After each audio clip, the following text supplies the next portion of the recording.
Oke, kembali lagi bersama channel Ayo Ngulik. Teman-teman, kali ini kita bakalan belajar mengenai dasar-dasar penggunaan Jupyter Notebook dan sintaks dasar dari penggunaan bahasa pemrograman Python. Nah, silakan teman-teman buka aplikasi Jupyter Notebook-nya. Nah, di sini saya akan membuka dengan entry point folder Python Basic. Jadi nanti folder ini akan saya gunakan untuk menaruh seluruh file latihan uh, dari tutorial ini. Jadi saya buka, jadi open in new terminal di folder ini, kemudian aktivasi environment-nya, Honda activate base, kemudian Jupyter Notebook. Oke. Nah, browsernya sudah terbuka dan bisa dilihat di sini masih kosong ya isinya foldernya. Kita bisa membuat file baru di tombol ini, new, kemudian notebook Python 3. Jadi kita menggunakan Python versi 3. Dan nanti seluruh file itu akan kita namakan, memang namanya adalah notebook. Jadi nanti kita buat seperti ini, Python notebook.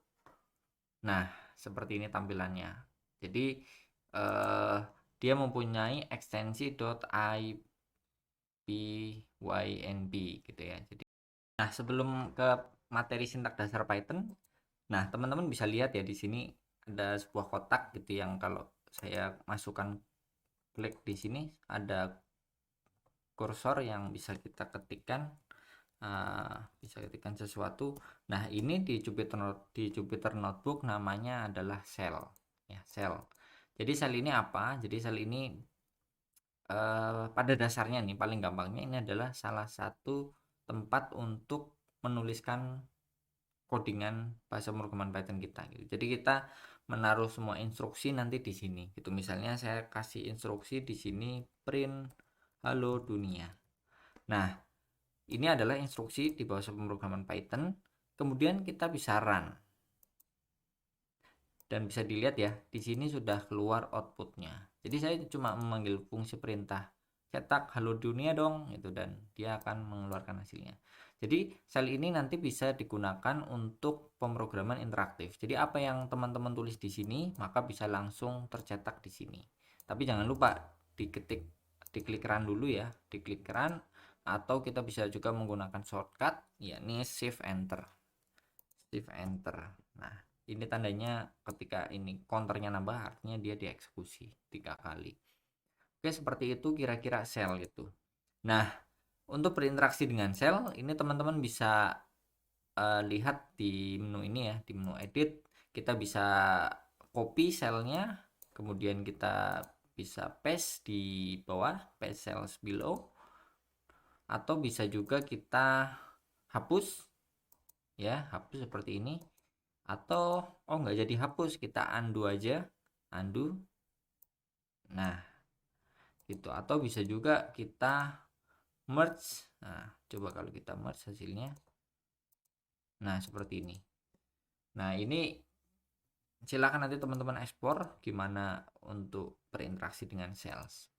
Nah, hal lain yang perlu kita ketahui dari sebuah sales ini adalah jenis dari sales itu sendiri. Jadi kalau tadi saya bilang ini untuk sel ini untuk menaruh instruksi yang kita berikan ke komputer ya kan.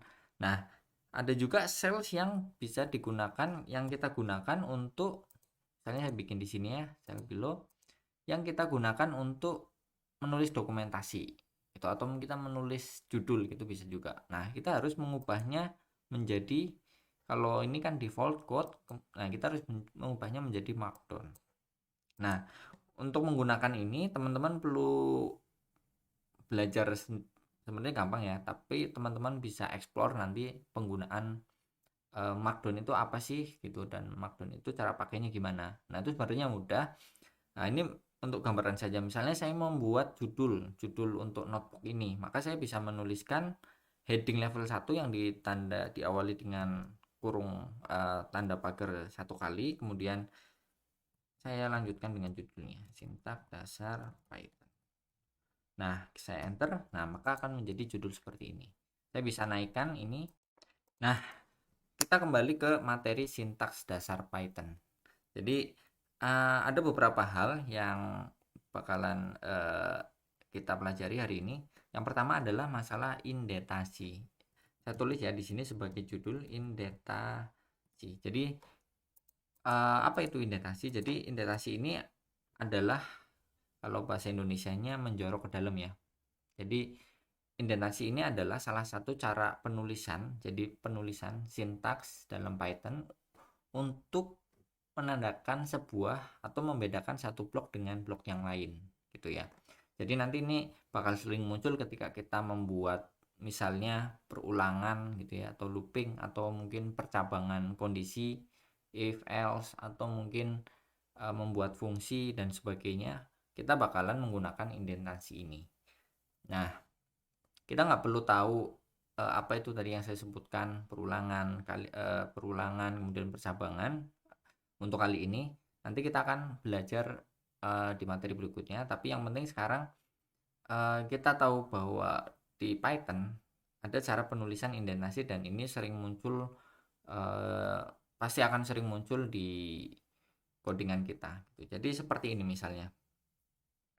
Misalnya saya punya A sama dengan 5. Kemudian saya membuat kondisi percabangan ya, misalnya if A sama dengan 5. Nah, ketika saya enter, nah maka dia akan menjorok ke kanan karena dia membutuhkan sebuah blok baru untuk dieksekusi ketika A sama dengan 5 gitu. Misalnya saya perintah di sini di blok ini oke gitu ya, oke.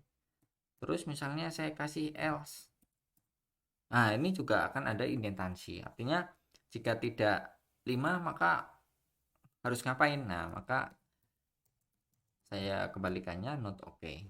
Nah, ketika saya run maka akan dieksekusi baris yang ketiga ini. Jadi karena A sama dengan 5 ya, kemudian ini juga memenuhi kondisinya, maka baris yang ketiga ini akan dieksekusi. Berbeda jika misalnya saya ganti ini 4 gitu ya, maka yang dieksekusi adalah baris yang terakhir, yang kelima. Itu 2, 3, 4, 5. Nah, bagaimana kalau kita tidak menggunakan indentasi? Nah, itu tentu saja akan mengakibatkan error. Nah, ini sering sekali muncul ketika kita melakukan ketika kita menggunakan Python dan kita lupa untuk memberikan indentasi, ini akan terjadi error. Nah, seperti ini. Jadi ada indentation error, expected and indent block. Jadi seperti itu. Jadi jangan lupa ketika kita membuat sebuah blok untuk dieksekusi, maka dia harus indentasinya berbeda. Ya, jadi di sini ada 2 indentasi ya, artinya ada 2 blok. Ini blok yang pertama, blok yang dieksekusi ketika kondisi terpenuhi, dan ini blok kedua yang ketika kondisinya tidak dipenuhi. Nah, itu adalah indentasi. Setelah indentasi ada juga yang namanya multi-line statement. Nah, multi-line statement itu apa? Ya. Jadi ketika saya mempunyai sebuah sel gitu ya, kemudian saya perintahkan komputer untuk melakukan sesuatu dengan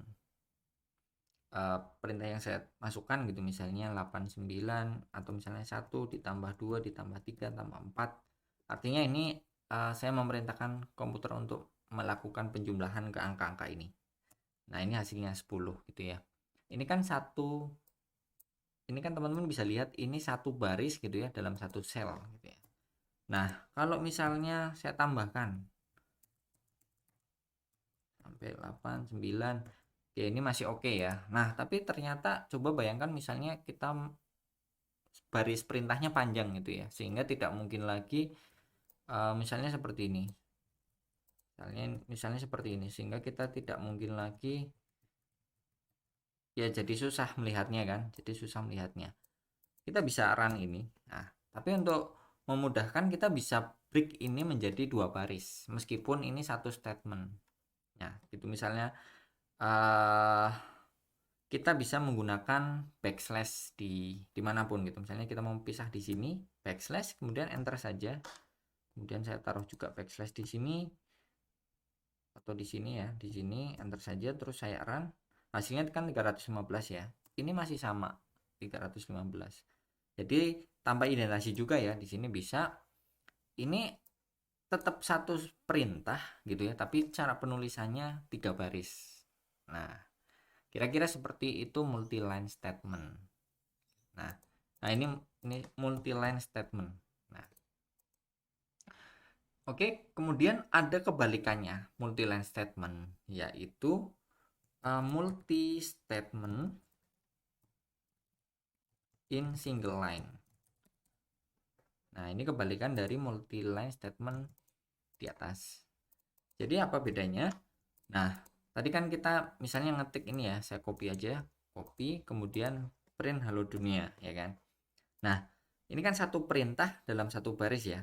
Nah, saya pengen membuat 2 perintah dalam satu baris, itu bisa juga. Caranya adalah menuliskan seperti ini, tapi jangan lupa dikasih titik koma setelahnya. Kemudian saya coba ketik lagi print yang lain, halo Nusantara, gitu ya. Maka dia akan mencetak 2 kali.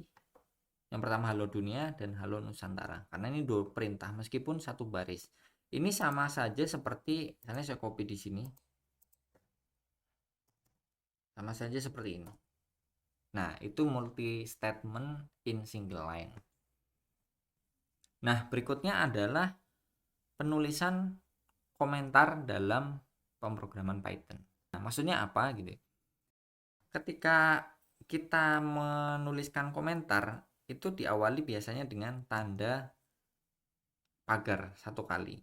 Terus saya tulis misalnya ini komentar. Ini di sel tipe code ya. Nah, ini ketika saya menggunakan komentar seperti ini, maka dia tidak akan dieksekusi. Nah, ini tidak akan dieksekusi ya. Jadi saya rubah dulu ke Markdown. Komentar. Nah, misalnya ini komentar. Ini tidak akan dieksekusi. Nah, tapi misalnya kita ada perintah di sini, printnya. Print halo dunia. Jadi yang dieksekusi kodenya, bukan komentarnya. Jadi ini bisa kita gunakan untuk menandai kode kita itu mau ngapain gitu. Misalnya di sini saya kasih ya komentar cetak ke layar. Nah, seperti ini. Ini bisa pokoknya asal ini diawali dengan tanda pagar, itu maka dia akan dianggap komentar dan bukan termasuk perintah yang akan dieksekusi oleh komputer. Jadi ini hanya sebagai penanda saja. Kita bisa menuliskannya di atas seperti ini gitu, atau bisa juga di samping gitu ya, misalnya di sini bisa juga, atau di bawah kalau misalnya mau gitu, misalnya seperti ini, tidak masalah. Meskipun aneh ya, tapi intinya ketika kita menemukan komentar seperti ini, dia tidak akan dieksekusi oleh komputer. Ada juga cara penulisan komentar menggunakan tanda petik 3 kali. Nah, ketika kita menggunakan seperti ini, maka kita bisa menuliskan komentar lebih dari 1 baris gitu. Misalnya, mencetak ke layar komputer gitu. Nah, ini bisa, jangan komputer, ke layar Jupyter Notebook. Oke, gitu misalnya. Seperti ini. Nah, ini juga masuk dalam kategori komentar. Ini tidak akan dieksekusi gitu. Bagaimana kalau kita ngasih tanda pagar gitu ya, tanda pagar tapi dia diikuti dengan perintah, misalnya perintah yang sebenarnya bisa kita eksekusi ya. Ya, maka dia akan dianggap sebagai komen dan tidak akan dieksekusi. Jadi kalau kita hapus, dia baru bisa berjalan. Nah, komentar ini biasanya digunakan untuk membantu kita menuliskan catatan terhadap kode kita itu maksudnya mau ngapain sih gitu, atau ada hal lain yang perlu diketahui gitu, atau untuk memudahkan kita suatu hari atau orang lain membaca kode kita gitu agar lebih mudah dipahami. Kira-kira seperti itu fungsi komentar. Jadi komentar itu penting untuk membuat kode kita itu readable atau mudah dipahami baik oleh kita maupun oleh orang lain. Oke, kira-kira seperti itu dulu ya untuk sintaks Python dasar. Sebenarnya masih banyak lagi cara-cara penulisan pemrograman di Python. Cuma nanti akan sambil berjalan ya. Jadi Terima kasih, sampai jumpa di video berikutnya.